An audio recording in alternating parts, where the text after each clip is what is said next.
भा से प्रकाश और रथ से लीन, यानी ज्ञान के प्रकाश की ओर बढ़ने में सदैव तल्लीन। जिसके नाम में ही है इतनी दिव्यता, ऐसा मेरा देश महान।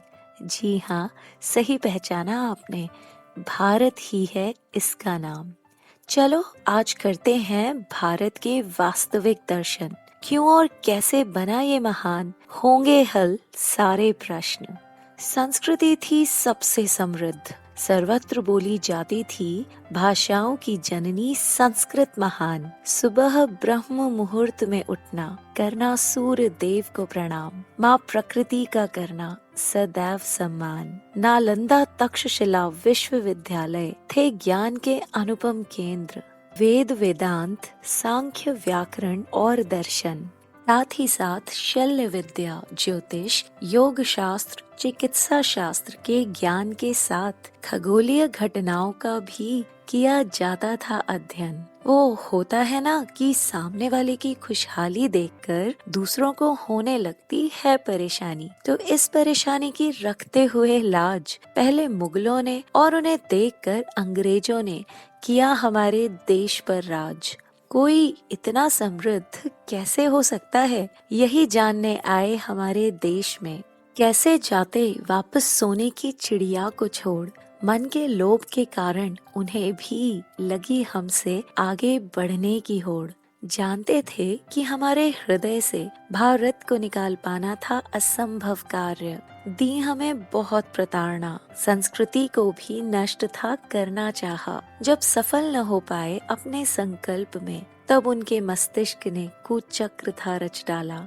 जब अधिक कुछ कर नहीं पाए तो दृष्टि हमारी शिक्षा की ओर दौड़ाए। धीरे धीरे समझने लगे सारा खेल, हमारी संस्कृति के उन्नत होने में शिक्षा का है पूरा तालमेल। चुन चुन कर हमारे ग्रंथों को जलवाए, विश्व के सर्वश्रेष्ठ विद्यालयों को भी तहस नहस थे करवाए। जानते न थे कि संस्कृति मात्र पुस्तकों में नहीं, हमारे हृदय में थी बसती, तो पूरी तरह से हमसे हमारे भारत को दूर ना करा पाए।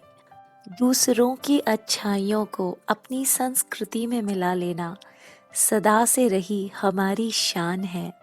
वसुधैव कुटुंबकम का नारा विश्व को देने वाला मेरा भारत देश सच में महान है। पर यहाँ अंग्रेजियत कुछ इस तरह से छाई, अपने साथ बहुत सी कुरीतियां भी थी संग लाई। अंग्रेजी का होने लगा था हर ओर बोलबाला, और इसके फेर में आकर हमने अपनी माँ को भी था भुला डाला। माँ के बिन जैसे पलते हैं बच्चे, कुछ ऐसे ही हालात अब हमारे थे। पहले तो मात्र पुस्तकें और विद्यालय ही जले थे, अब तो हम ना समझ अपनी संस्कृति भी भूलने लगे थे। पर फिर भी हृदय के किसी कोने में माँ की अभी भी समाई थी स्मृति, तो कभी कभी हमें याद उसकी भी आ जाया थी करती।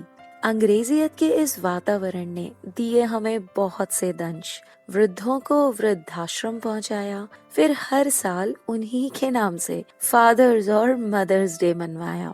संबंधों में मर्यादा समाप्त सी होती दिखने लगी। अब हर ओर मात्र विदेश की ही संस्कृति थी। हीनता से ग्रसित हुई हम लोगों की मानसिकता, वो मनुष्य नहीं जो अंग्रेजी के सामने नहीं टिक सकता।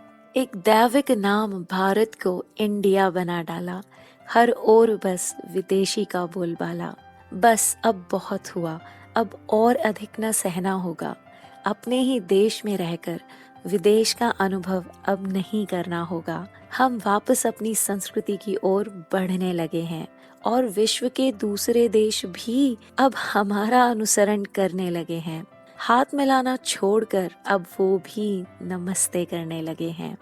चलो माना, राम सा पुरुषोत्तम होना शायद आज संभव नहीं, पर फिर भी राम मंदिर का निर्माण अब होने लगा है, और जल्द ही इसके निर्माण के साथ संबंधों में मर्यादा होगी। पहले विदेशियों ने हमारी शिक्षा पर किया था प्रहार, आज वही प्रहार हम उनकी थोपी गई संस्कृति पर कर रहे हैं। आखिर कब तक अपनी माँ से यूं दूरी सहेंगे? सच में अब हम तो बस अपनी माँ के ही समीप रहेंगे। भारतीयता में हमारी रुचि बढ़ी है। मातृभूमि और मातृभाषा से बढ़कर कुछ नहीं, ये भाव फिर हमारे अंदर गहराने लगा है। अब जल्द ही भारत विश्व गुरु बनेगा, क्योंकि धीरे धीरे विश्व में भी भारतीयता अब छाने लगी है। गणतंत्र दिवस की हार्दिक शुभकामनाएं। अपने अंदर की भारतीयता को सदैव जगाए रखें। जय हिंद।